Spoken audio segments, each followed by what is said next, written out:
No pressure then. Thank you, David, for the introduction.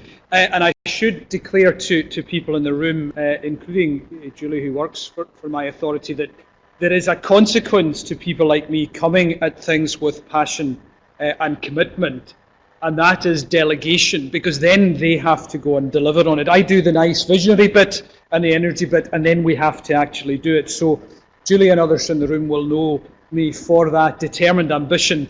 But God, the work that comes in the wake of that is pretty cruel. Would you agree? I think so, with your success in leading the literacy programme for us, Julie. So thank you for that, David, and I really appreciate your opening comments. It is an incredibly important moment in Scottish education and in partnership. And I was very, very privileged last night, albeit a late night, to spend an hour and a half or 2 hours. Lorraine Glass was there with me, with a group of parent council chairs. So Joanna and I were reflecting on the journey and some of the contributions from your board members locally in Renfrewshire, Debbie Newlands amongst others.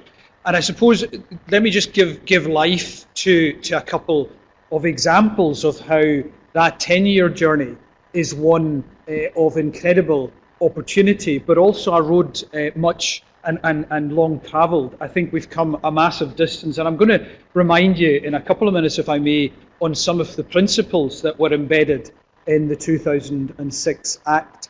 But let me give you just an insight of what happened in Paisley last night. Many things happen in Paisley. Some of the wrong things end up in the front pages of the Paisley Express. I don't know if you read it regularly, but one thing that we're going for is Paisley 2021 City of Culture. I am paid by my council, so I have to do the advert, so please come and celebrate with us that possibility. But what happened on the parental involvement and education front, I thought was truly energising, and I pay tribute to Lorraine and Lisa and respect me for the fantastic work that they do. We had two particular items on the agenda. One was on the attainment challenge, so you can imagine that was a straightforward discussion then, and we were having the discussion about some of the key things that we were putting forward. We've got a deadline for Friday, so much to do. And that discussion with the parent council chairs resulted in one of them saying, you know, it would be really good if we had a group on maths, because maths is a key challenge, yeah? We know that. And that was their initiative, not mine. I was saying, I think that's real partnership in action. I think it's David, it's taken that energy, that partnership, and, you know, being present, being up for it, being somebody who is ambitious, then I think opens the door to really creative thinking. So we did that. That's a tick in the box, and we're going to take that forward, and that's true partnership. And we also had the fantastic discussion with Lorraine around anti-bullying. So lots of people volunteering for training, and that's again a real partnership initiative and a real energizer for what we can do differently. And for those of you that know me, if you've heard me speak before, one of the things that I do a lot is cultural change. That's the way I energize, I direct, I suppose I translate ambition into action, is how we change the culture towards one of doing, of being, and ambition is part of that shift. I'm going to change direction slightly just for a minute. The conference organisers have been fairly challenged by me because I gave them a short notice presentation. I put a presentation in the pack and I changed it entirely yesterday. So just in case you think this is slick, absolutely it is not. And if you've never done that, and I would suggest that you should never do that to people organising conferences because it really pees them off a bit. But the other thing I checked with them was what their translation arrangements were. And I'm going to test them just now because I'm not sure what the answer was.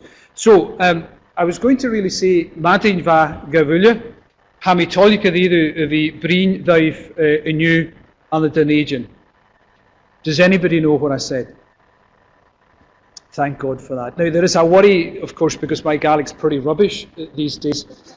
But and is the translation, is it working? Maureen, we don't have it. Okay, don't worry about it. It's fine.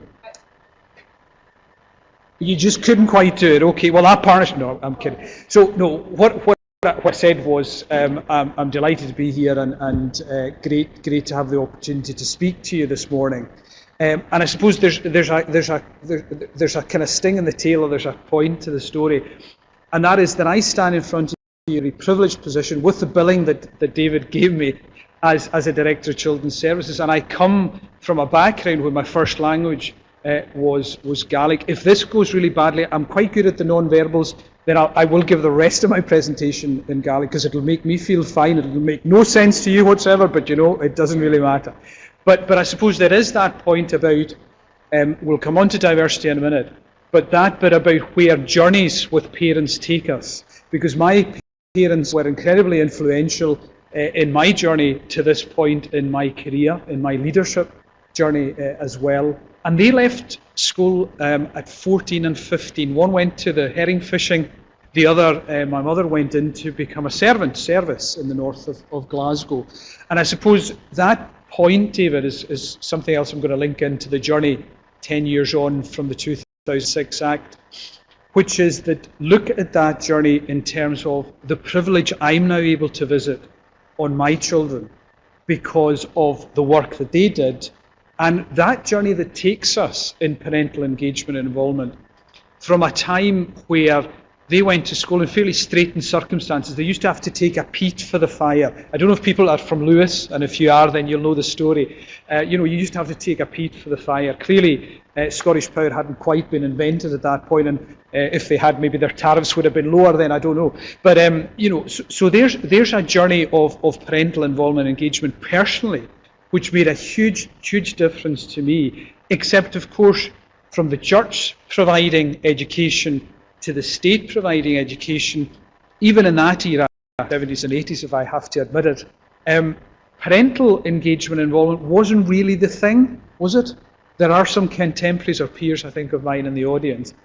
So, it was more about you go to school, they do the school thing and they educate you, and if you're rubbish, you'll come out the other end and something will happen, and if you're good, 11 plus or whatever before my era, then something else will happen to you.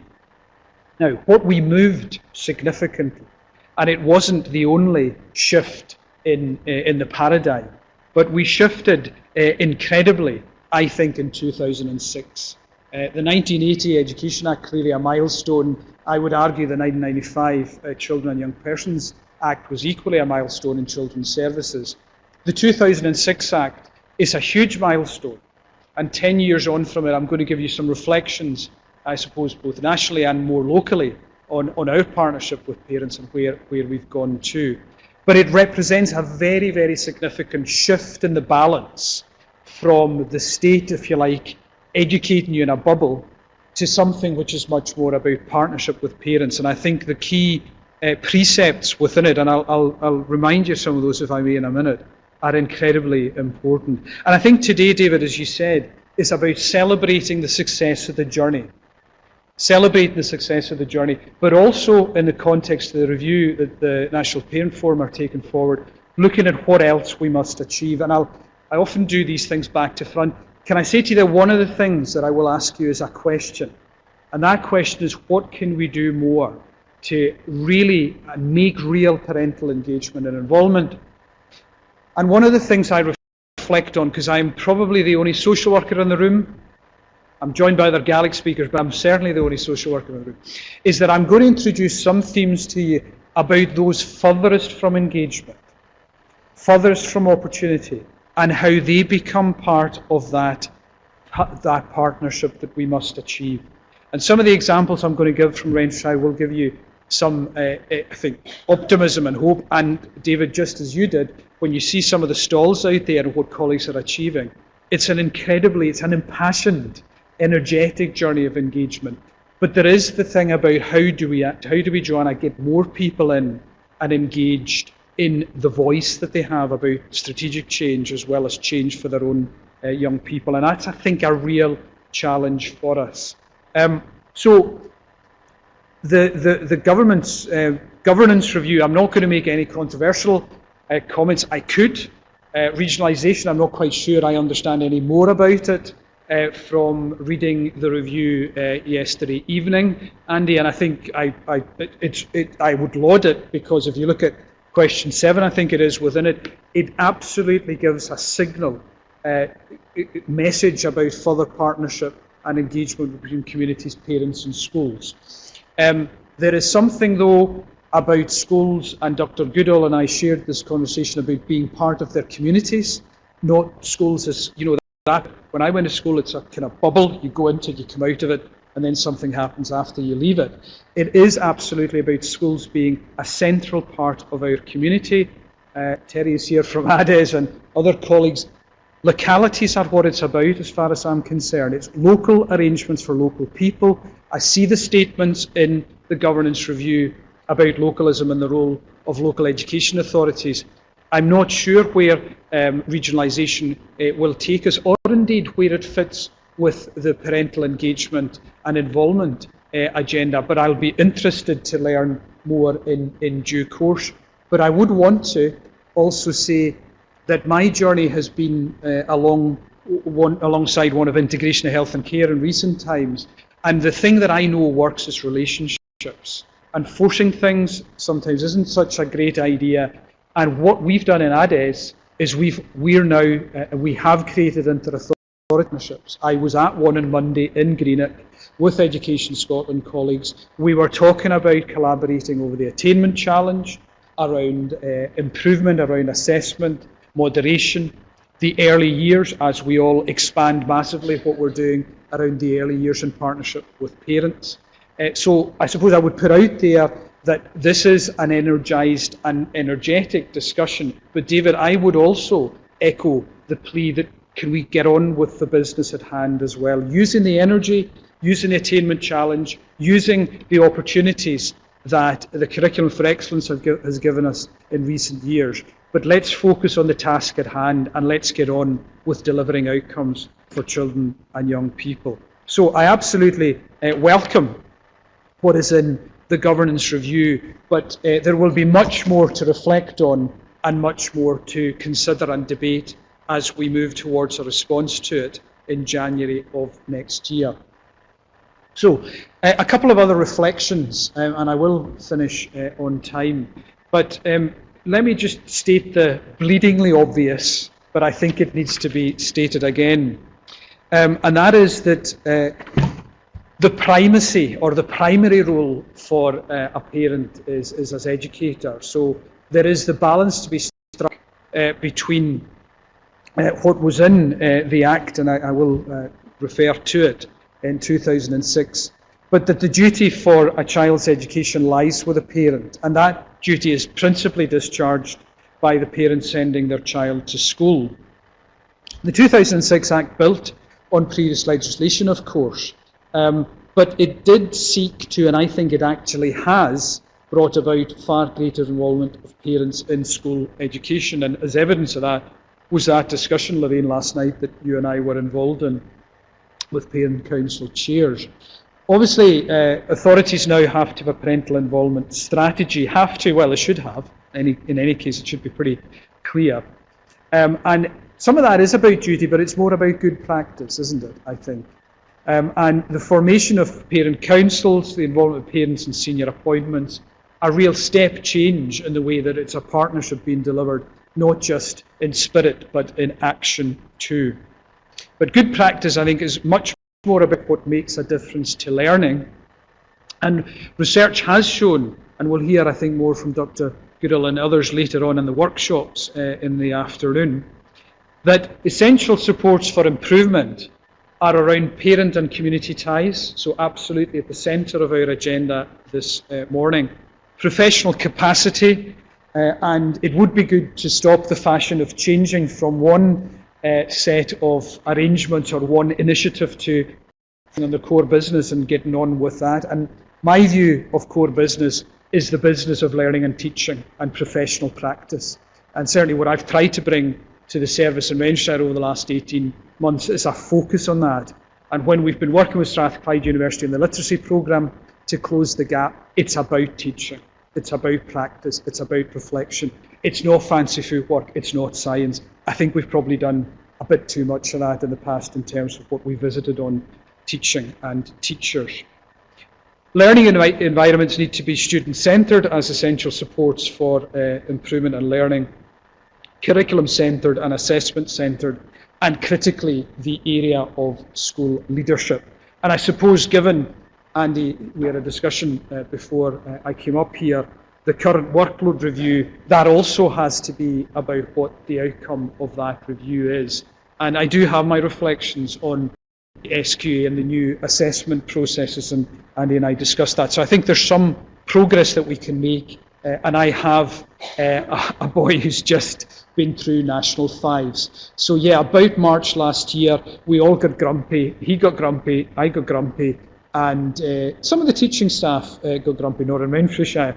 And if you've been through the journey of the assessment process, you'll maybe understand why that is. But can I say to you that I think I would have got National 5 history at least, no problem, on the back of my engagement as a parent with that process. So lots of, I suppose, principles or precepts for success. And I suppose as we seek to close the attainment gap, and I'm now going to move, don't worry, I will finish on time on the presentation. We research, to go back to the Parental Enrolment Act, that's what it set out, but I do want to just put forward to this on the attainment gap, and that is Dylan Williams' quote. You can't stop rich parents getting advantage for their kids. What you can do is stop being poor having such an impact. And I suppose that reminds us what the job of engagement and parental partnership is about.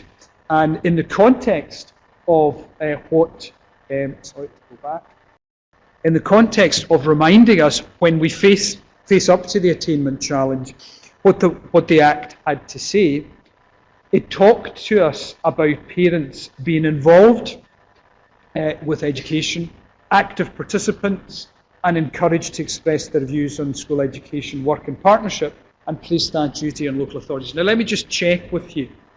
Do you think 10 years on that we get a could do better, or have we ticked all the boxes of achieving those particular points that were at the centre of the Act and what it was meant to achieve? Can I just check? Do you think are we doing okay with that? Yeah, generally speaking, but we could do more.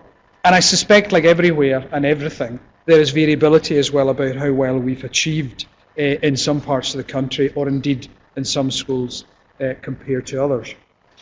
The Act also said parents, carers and families are by far the most important influence in children's lives. Parents who take on a supporting role in their children's learning, or at least the guidance did, make a difference in improving achievement and behaviour. Parents actively involved in reading to their children at home can influence positive reading scores by 12 to 18 months. Evidence shows that most difference in achievements by 14-year-olds in English, maths and science are due to home influences.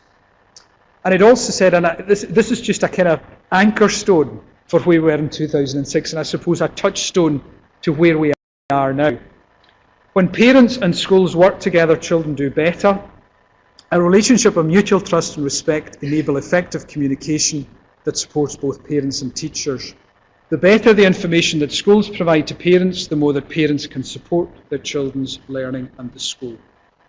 Information that parents share with the school can assist teachers on adapting their teaching to suit the learning styles of pupils and take account of any particular issues that may exist.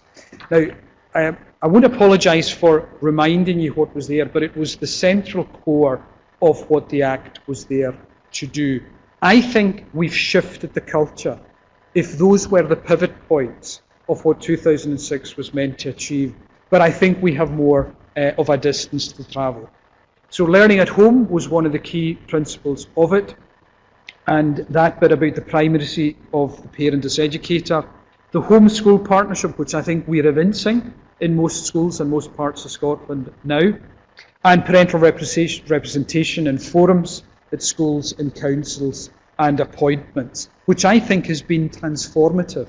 And I'd have to say, coming from a partnership-orientated profession into education services and seeing that in action, a bit like last night, it is really, really energising, but also really optimism is what you get from those discussions. It's really, really fantastic to see it working in action. And when I've been involved, for example, on appointment panels with parents, you bring an incredible richness to that discussion, which isn't just with that professional focus that some of us may bring. So, what is it we need to do more? I think we need to do more to engage the most disengaged. I will tell the story now of our Syrian community. We welcomed 80 people, there's a picture up on the slide somewhere, to Renfrewshire last year. It was one of the most rewarding, energising and affecting examples of humanity that I've been involved in. The circumstances that these parents came from are almost unimaginable to us. Their journeys on the bus to Paisley, where some of them were told the day before they were coming to Scotland. They didn't know where they were going. Can you imagine that that's the future of your children's lives if you have them? That was incredible. It was also interesting that after they got on the bus and they asked us where they were going, the second question was, wasn't what's it like, it was, does it have Wi-Fi?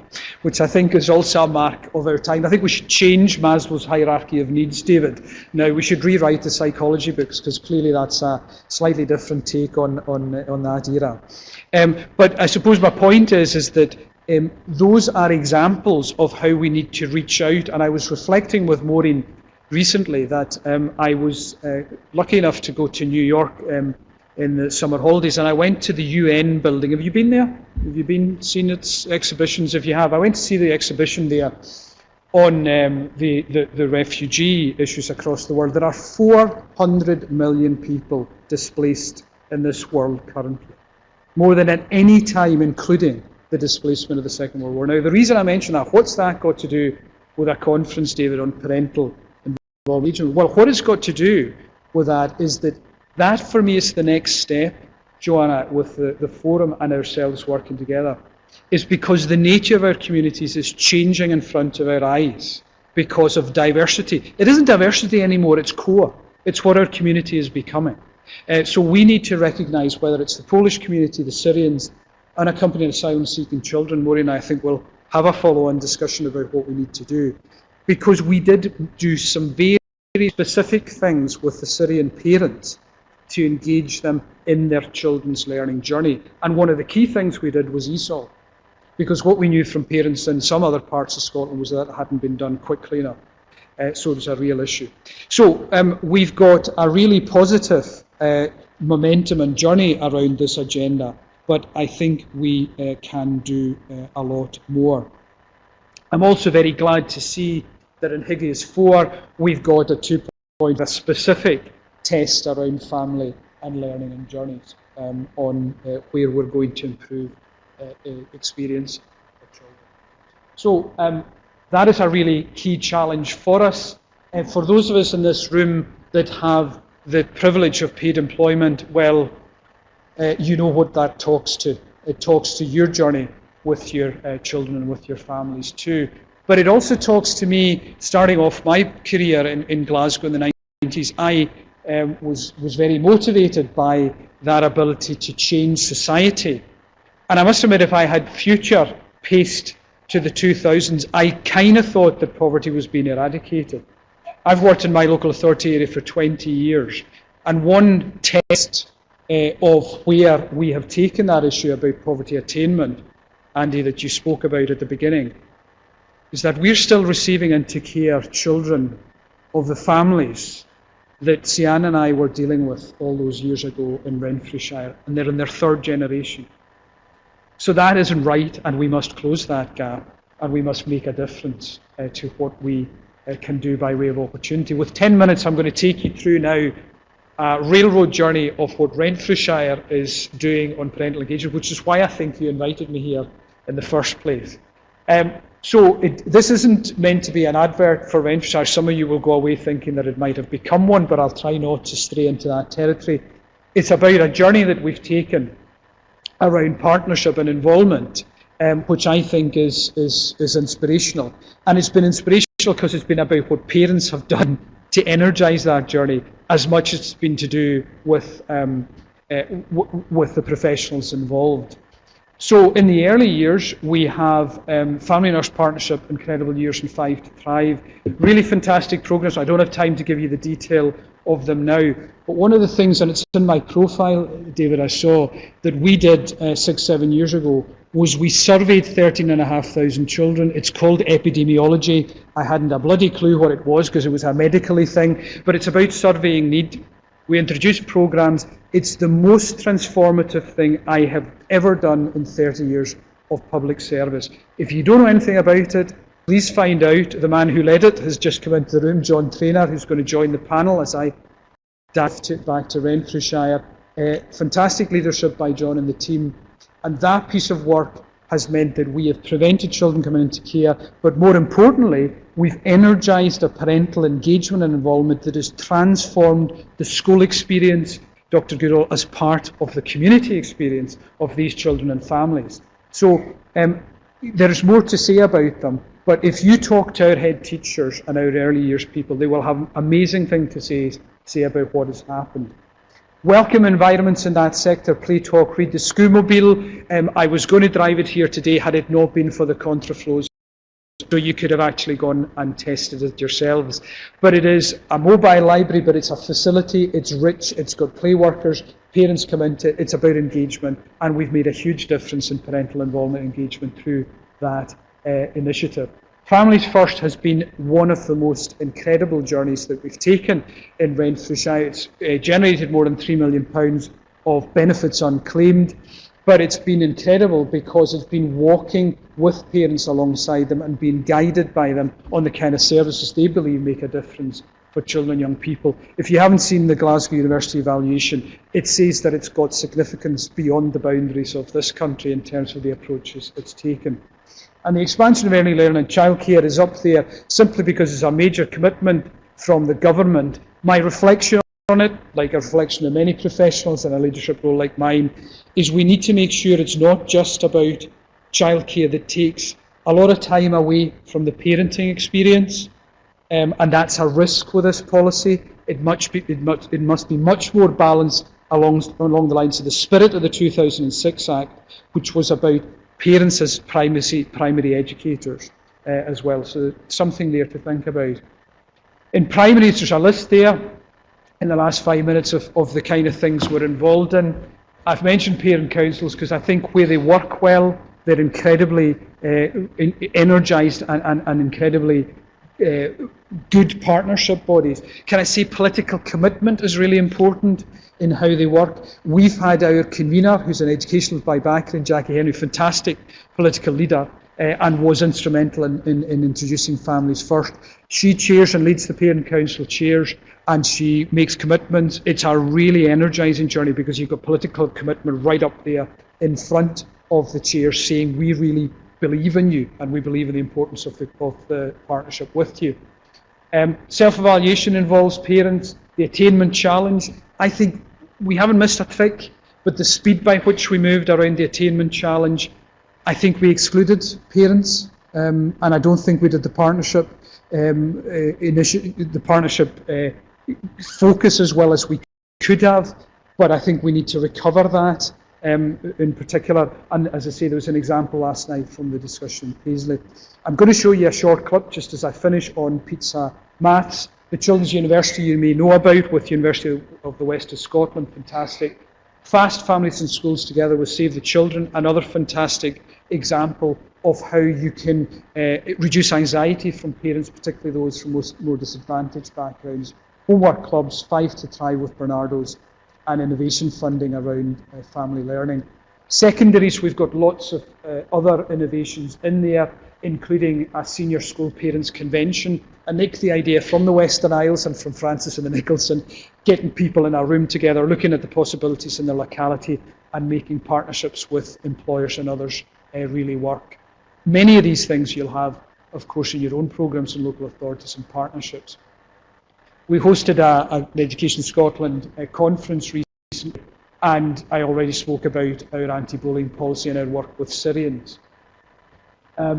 And lots of other things, including those issues around corporate parenting. There's nothing, and maybe in the review, Joanna, that the Forum are taking forward, maybe there's something there about what corporate parents do. What's the The parental deal with them, I don't think that's clear to me. And also engagement with parents that are facing real challenge. Those experiencing domestic violence, for example, those are in the protection system. We often think about the educational needs of their children last in those circumstances, and I don't think that's correct. And lots of stuff around building confidence and continuous improvement. And Pizza Maths in Action for 3 minutes. We'll finish my presentation with a quote at the end. If you can play the clip, that would be great. Is there sound?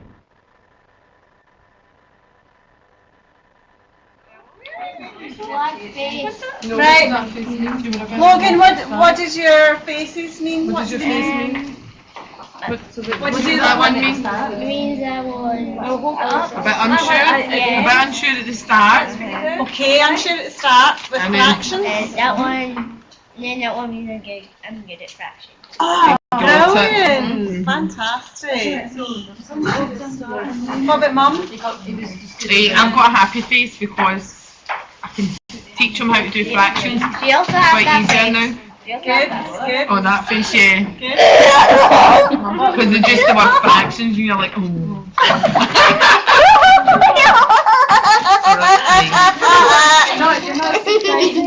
Yeah, I'm not, yeah. That's great. And then? It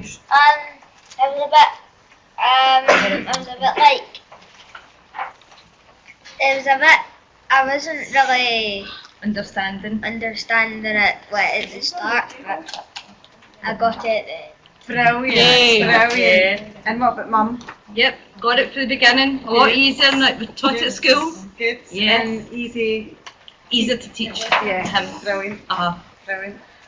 A lot easier. Oh, Charlie. 3 faces. What does it So all mean? we'll stop it there, I think. Hopefully it gives you the sense.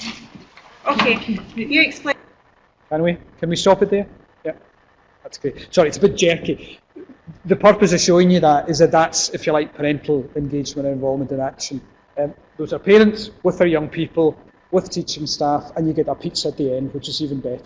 And we use it with pizza reading as well, John, you and I spoke about that. It's a fantastic way, like many of the examples of the stalls outside, of engaging parents in partnership. And that, if you got some insight from the clip, is a really good, fun way of promoting learning.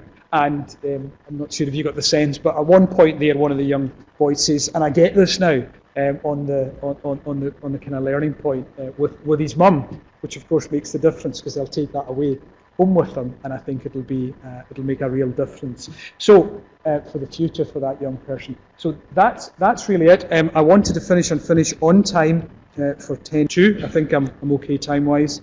With the quote now, I've taken it from a school because it was up in one of our secondary schools, and it's one that you will have seen before. I spoke a little bit about my journey, and really this is what it's all about, David, and your reflections at the beginning. There's a great time of opportunity in education in Scotland, and it really is, I think, encompassed in let's get on with the job at hand, and the job at hand is that. It's the engine of personal development, it's education of whomsoever in whatever circumstances, that the child of a farm worker can become the president of a nation. And your journeys, maybe you haven't been presidents of nations, but your journeys to your destination today, in whatever role you're here in, is that privilege, that generation of capacity, opportunity and promise that you've been fulfilled by, that you fulfill your children, whether they're your own or those that you have responsibility for in your education services. And let's just remember that as we celebrate the considerable success, the cultural shift from 2006 to now of parental involvement and engagement, with much more to come, David, from the review, that's actually what it's about. And that's what we should celebrate, because Scottish education is great at taking young people and making them, whether they be presidents or whatever they want, but making our aspiration into reality. Thank you very much for listening.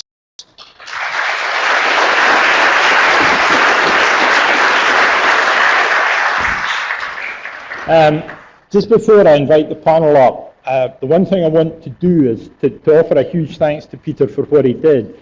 but I do want to challenge the Dylan William Code, because the striking thing about parental involvement and engagement in Scotland, as far as I'm concerned, has been that both through NPFS and SPTC, what we've seen is parents taking responsibility for other people's children. And the big change that we've seen, I think, in parental involvement and engagement is that these have been parents who have not been campaigning around issues which they are against. They've not been reactive, they've been positive and creative, and they've moved forward not simply to address the needs of their own children more adequately, but to address the needs of all children. And the real challenge, I think, which Peter's left us with in that Dylan William Code, is are we trying to build a society, or are we trying to simply equalise opportunity within it, which may actually maintain disadvantage rather than increase it?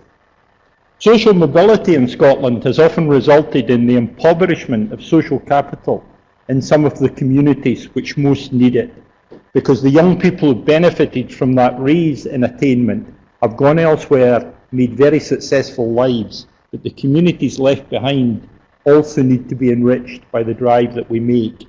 And I think that's a huge commitment that we're taking on today as well. It's not simply about raising attainment and social mobility for individuals. It's about trying to work out how we build a society which functions better for all of the young people within it. And thank you very much, Peter, not only for bringing that idea to us, but for giving us a really good worked case study of how that's being tackled in Renfrewshire. Ladies and gentlemen, thanks very much to Peter. His greatest skill, of course, is delegation, so he's leaving now. If you have any questions about his presentation, he'll not be answering them. He'll be letting John Traynor do that. Can we welcome John Traynor, Acting Head of Early Years and Inclusion in Renfrewshire, to join us on the panel? Could we also welcome Andrew Bruce, who introduced himself at the start of the day? Could we bring Joanna Murphy, the Chair of the National Parents Forum Scotland, to the stage, and also Maureen Mallon from Education Scotland?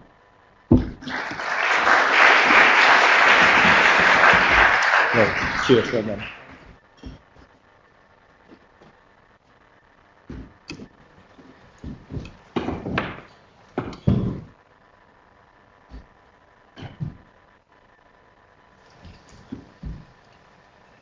Right, I think we have now 15 minutes for questions. We have roving mics, I think, do we? Are you lurking with a roving mic? Excellent. Okay, 2 roving mics, no expense spared. Excellent. Questions for the panel, issues that you want to raise. Hand at the back. Catherine Farrow from Education Services in Glasgow. If we're serious about closing the attainment gap, the evidence tells us that we must focus on the early years where the gap begins to emerge. Have we missed a trick by paying quite relatively little attention to the early years in the 2006 Act? Who would like to kick off on that? Right, John. Catherine, thanks very much for that question. A short answer is yes. I think that the post that I have at the moment in terms of looking at early years and inclusion, I think we've recognised that. So within Renfrewshire, we needed a strategy that began to address that. We've diverted our own resources to building capacity within the early years service. But I think it's an opportunity for parents to really engage and ensure that parents who have good relationships in the early years actually maintain those relationships as we move into the primary and secondary sector. But we did miss a trick, and I think we've got a bit of work to do to catch up. If only Celtic had had a substitute of that quality last night, things could have been a bit better. Maureen, do you want to add? Sure. I think what we've been doing with a number of other sectors other than schools for quite a long time is asking people to translate. So translate yourself in. So if you read it as schools, and then you should also see yourselves in there if you're early learning and childcare. And having only recently given up the early learning and childcare portfolio, I felt that very severely. And when I had to constantly say to people, "Oh, you're in there too." So are we having to catch up Yes, we are, but actually I think there is a great deal already going on. If you look at the amount of good practice that we learn from and value within early learning, and actually what we've been saying regularly, certainly from an Education Scotland perspective, is if you want to look at parental engagement, you should look at early learning as a very strong success story and do a lot of learning and translating from there. So I think in many ways what we want to do is to celebrate that practice and take it through. So I think certainly we agree with the fact that we need to be looking at what's happening across all sectors, not only in schools but in early learning and childcare and out into the rest of education. Joanna, do you want to add? I would like to say that obviously the review that the National Parent Forum of Scotland has just started conducting it out. It's now out online, all the questionnaires are out there, so get, as parents and as parent councils, start answering them, and then we'll know a lot more about what parents want. As a parent myself, I felt the most valued, I felt the most helpful to my children when they were at nursery.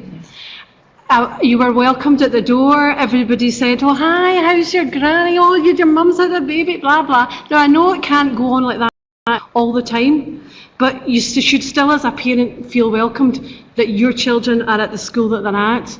And until we kind of try and spread that through the different sectors into primary and secondary, then I think we're missing, that's another trick that we're missing.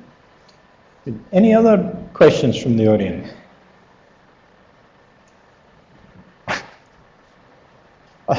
Yes, sorry. Terry. Thanks, Terry Lanigan, Association of Directors of Education Scotland. Just following on from that question, I thought it was striking in Peter's presentation that there was a big long list for nursery and primary of the initiatives to engage parents, but predictably perhaps, and this is not a criticism because I think the same would be true in most local authorities, a very short and quite predictable list for secondaries. I wonder if the panel has any idea as to how we can better engage parents in secondary education at a time when many young people don't really want their parents to be engaged in their education. Okay, and who'd like to start off on that? Right. Well, I go again, given it reflects a bit about what we did in Renfrewshire. I think you're right, Terry. I think that what we decided to do in Renfrewshire was engage with our pupils in the secondary sector, and Peter mentioned the epidemiological study, which reached out to about 11,000 young people in the secondary sector and about 2,500 in the primary sector. So we sought their views. And actually, one of the things they did say to us was, we want to make decisions for ourselves, so it's a bit more of a challenge. On our journey, though, we wanted to make sure that we were beginning to change what we do entirely, and we thought there were some easy wins in the primary sector in the early years. The secondary sector, much more difficult. Parents are promoting independence a bit more, but we are looking, and Peter mentioned some of the collaboratives with parents, so the parent councils in the secondary sector is an area where we are beginning to develop really strong relationships and take the lead from that organisation and asking them, what do you want to do? Some of the initiatives around things like pizza reading don't work quite as well in the secondary sector, mainly because the students themselves don't want them, but things like homework clubs or bring your dad or mum to work days, getting parents involved in that way about raising aspirations, about saying, what do you do as a parent that I can bring into the school to help the school learn? So I think we have got a big journey. We don't have an answer, so if folk out there have got the answer for us, we'd be looking to learn from you. Maureen? See, now Terry did warn me, he said, I'm going to ask a tricky question, so I wasn't sure what it was going to be, but I don't think that was a tricky one, because I do think it is something that everybody's got on their minds. I think if you look at the moves that we're all encouraging of parents moving from stakeholders to being partners in learning, I do think you're now seeing that language there. In Education Scotland, we recognise the power of bringing out new frameworks, and when we brought out the new How Good Is Our School For and also the How Good Is Our Early Learning and Childcare, we made sure that we built in parents as partners into the quality indicators that are being used there. we know that what that should do is really to bring that to people's minds within their self-evaluation process, and what we're doing is backing that up with a lot of good practice examples increasingly through the National Improvement Hub. So what we're trying to do is to make sure that we are bringing those answers, because I think what some of the worst things that can happen is if you think you're out there on your own having to come up with the great ideas. So increasingly within the hub, what we're trying to do is to make sure that we're bringing the ideas very, very regularly through there. So hopefully we'll see more coming through, Terry. And But you Joanne? know, listen, it's not rocket science. If you think we're going to come up with a big answer, you all know the answer. The answer is you have to be honest to the parents.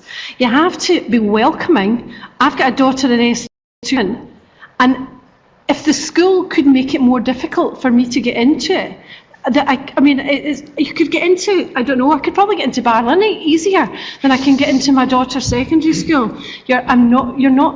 I hope it's not just me, that it's just not me that's not welcome. I hope so. But I see, the school wants you in when they want you in, and then the barriers come down. They want you in when you're writing cheques, they want you in when you're buying the uniforms, they want you into and it's a bit cynical. But I haven't experienced that in primary, and I didn't experience it in nursery, but I've had it for about 12 years since my children have been in secondary school, and I feel disappointed that my secondary school's like that, and lots are not. So again, it's about the moving from primary and capitalising on that, the goodwill, and that many parents are interested in being, they're interested in their children. So let's capitalise on what's in it for me, what's in it for my child. Obviously they've been educated, many parents become involved at the national qualifications stage because they're interested in what their children are learning and what they're going to be doing for the exams. And we need to that's the thing, is trying to find things that to hook the parent because their child is doing something, and that's always the hook in, isn't it? John, you want to come back? Yeah, I just had a quick thought about one of the schools in Renfrewshire has, as part of their transition programme, a few days where parents can experience being a first-year pupil. So the parents are actually invited into the school. They're encouraged to follow what the timetable would be like. That includes, standing around the playground when it's interval time. It includes trying to join the queue when it's lunchtime. And I think what that absolutely did was remove some of those barriers. And the schools are secure, so the doors are a bit. I remember going into schools as a pupil. You just walked in and you walked out. Now you've got double entries with secure sterile areas. It's a bit more difficult, but actually bringing the parents in at the very early stage and breaking down those barriers, allowing teachers to meet the parents and talk about their expectations. So I suppose I was saying I'm looking for examples, but that was one example in one of our schools that I think works well. And what we have done with that is this year we decided that it wasn't just the parents, but we actually took the corporate management team, so that all the directors, the chief executives got a day or 2 days being a first year pupil, and that certainly opened their eyes about how difficult it is to get into schools, but also about how they can support schools as we move forward. I'm not picking on Andrew, by the way, because he's not that long in post, so I'm not forcing him to answer any questions, particularly when we have the ultra-articulate Maureen Mallon at this end of the table. So, yeah, question from the front, and then back there. Front first, then. Thank you. Emma Whitelock, Leeds, Scotland. The post-school transition is particularly hard for disabled children, so I guess I have a question for the panel, and that is, how well are we supporting parents of disabled children so that those children can attain, achieve, and have ambition? Because that was a great quote from Nelson Mandela, and I'm just thinking of a lot of families of disabled children thinking, can they see that for them too? Okay. Don't all rush at once. Joanna. I suppose you could say the easy answer is that not supporting them, unfortunately, not supporting them particularly well. Generally, there are pockets of good practice. Unfortunately, the SN sector is taking a disproportionate hit from the budget cuts. And it's. I'm not an expert. What I have to, without apologising, I don't get paid to be here. I'm a volunteer. This is not my job. But I can see that the difficulties that are involved with that. And we would plead that people open their eyes to other people's difficulties and see if they can how they can help, and actually then go the extra mile to help. We work at the National Parent Forum works with Inquire service a lot, and through them we are trying to put out other things to help the parent, so the parent knows what to ask for. But don't wait for people to struggle, I think, is the answer. Try and engage with them before they're struggling. Anybody wish to add to that? Yeah, I mean, I would absolutely agree. I think it's an area where we've got lots of learning to do.